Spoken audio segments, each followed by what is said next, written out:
Sekarang kita lihat tentang ayat 52, 53 dan 54 tadi. Kalau kamu tak mau beriman kepada Nabi Muhammad dan ayat-ayat Allah, bukankah kami telah membuktikan kepada kamu tanda-tanda kekuasaan kami? Tak cukup hak luar, tanda-tanda yang ada pada diri kamu sendiri. Ambil mudah kalau kita lihat hujung rambut sampai hujung kaki yang Allah create, yang Allah cipta pada kita. Kita ambil hak paling halus lah, kita kata hanya satu helai bulu roma. Kalau hari ini minta kita buat balik sehelai bulu roma, siapa yang mampu? Hak paling kecil lah kita kata, selai bulu roma, siapa yang mampu buat? Ada yang berani buat? Tak ada siapa berani buat, walaupun selai bulu roma. Apatah lagi hak besar, jantung. Apatah lagi hak besar, buah pinggang. Apatah lagi hak besar, paru-paru. Boleh create, boleh buat? Tak boleh.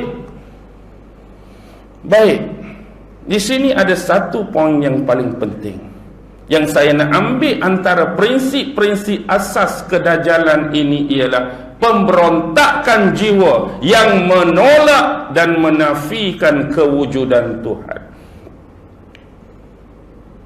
Hari ini ramai antara sedar dengan tak sedar, perasan dengan tak perasan, sudah banyak wujudnya golongan-golongan yang sudah meragui dan menafikan Allah tu wujud.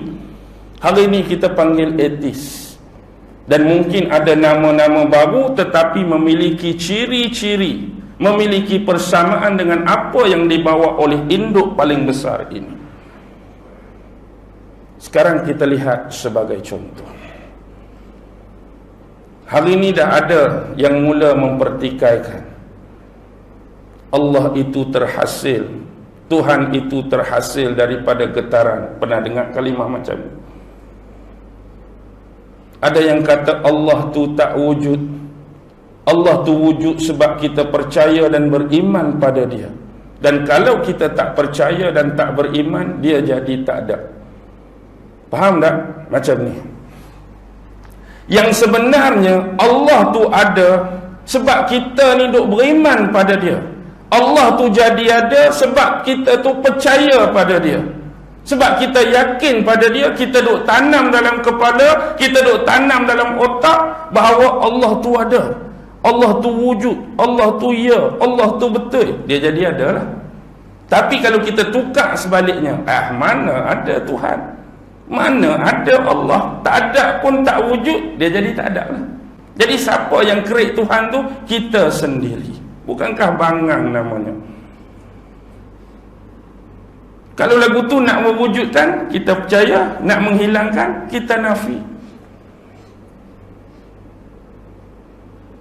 Semudah itu manusia diperbodohkan, semudah itu manusia dipermainkan. Tetapi mudah tak mudah, ramai yang jadi pengikut. Mudah tak mudah, ramai yang tergoda dan terpengaruh dengan idea-idea seperti ini. Baik, bila sebut etis, kebiasaannya bila kita bentangkan dalil dan hujah dari sudut ayat Al-Quran dan hadis, mereka terima atau mereka tolak? Okey, mana bukti Tuhan ada? Kita pun baca ayat Quran, juzuk sekian, surah sekian, muka surat sekian. Kita pun baca hadis. Mereka terima atau mereka tolak? Dah dia Tuhan pun tak percaya, Nabi dia nak percaya ke tak? Dah Tuhan pun dia tak percaya, ayat Quran dia nak percaya ke tak? Bacalah bertimbun-timbun ayat Quran, mereka akan jeh. Bacalah seberapa banyak hadis, mereka akan tolak. Dan bagaimana kita nak berdepan dengan situasi tersebut? Baik, bila kita belajar tentang ilmu tauhid, di sana ada beberapa manhaj, ada beberapa metodologi yang telah ditinggalkan oleh ulama-ulama besar silam. Kalau kita sebut pasal ilmu tauhid, kita ada manhaj yang ditinggalkan oleh Al-Imam Abu Hasan Asy'ari dengan Imam Abu Mansur Al-Maturidi, yang kita panggil sifat 20. Ada manhaj tu. Dan juga ada manhaj yang kita panggil tauhid 3 serangkai. Tauhid rububiyah, tauhid uluhiyah, tauhid asma' was sifat. Bagi saya, kedua-dua ini adalah metod. Dua-dua ni adalah manhaj. Dua-dua ni adalah jalan. Kalau anda rasa dengan jalan ni anda mampu sampai kepada pengenalan yang hakiki tentang Allah, go on. Kalau anda rasa dengan jalan ini anda mampu mengenali pengenalan yang sebenar-benarnya tentang Allah, go on. Manhaj adalah jalan untuk sampai kepada pengenalan yang sebenar. Tetapi di sana ada beberapa bentuk kaedah-kaedah mantik yang diterapkan oleh Asy'ari dan Maturidi. Dan kita harus mempergunakan peluang ini dengan sebaik-baiknya. Mantik dalam bentuk tabiin, mantik dalam bentuk ta'qil, mantik dalam bentuk takrim adalah sebaik-baik jalan yang pernah diluruskan oleh kedua-dua imam tersebut. Dan hari ini sebagai contoh, bila kita nak berhadapan dengan golongan-golongan seperti ini, mereka akan menggunakan hujah mereka. Base paling besar, base paling dasar adalah pemikiran, otak, hujah-hujah saintifik, fakta-fakta sains.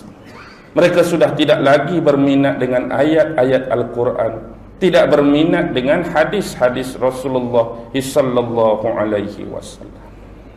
Baik, sebagai contoh, hari ini bila berbicara tentang kewujudan Allah, bila mereka tak percaya Allah tu wujud, bagi orang yang percaya macam kita akan memberikan persoalan. Kalau Allah tu tak ada, Tuhan tu tak ada, siapa yang buat kita? Siapa yang buat kita? Siapa yang cipta kita? Siapa yang create kita? Agak-agak jawapan yang dia bagi apa bila kita tanya macam tu? Alam ini terjadi dengan sendirinya. Alam ni terjadi dengan sendirinya. Jadi bila alam ni terjadi dengan sendirinya, terbentuk dengan sendirinya, otomatik segala apa yang terkandung dalam alam di antara langit dengan bumi pun jadi dengan sendiri juga. Teori kebetulan ni 1 dalam 1,000,000 boleh pakai. Tapi setiap masa, setiap detik tak akan terjadi apa yang dinamakan kebetulan. Baik, kalau bumi ni terjadi dengan sendirinya, adakah kita semua makhluk-makhluk yang terkandung di antara langit dan bumi ini mempunyai natural choice? Pilihan semula jadi? Kalau tanya kepada kerbau pada awalnya, dia nak jadi kerbau ke tak?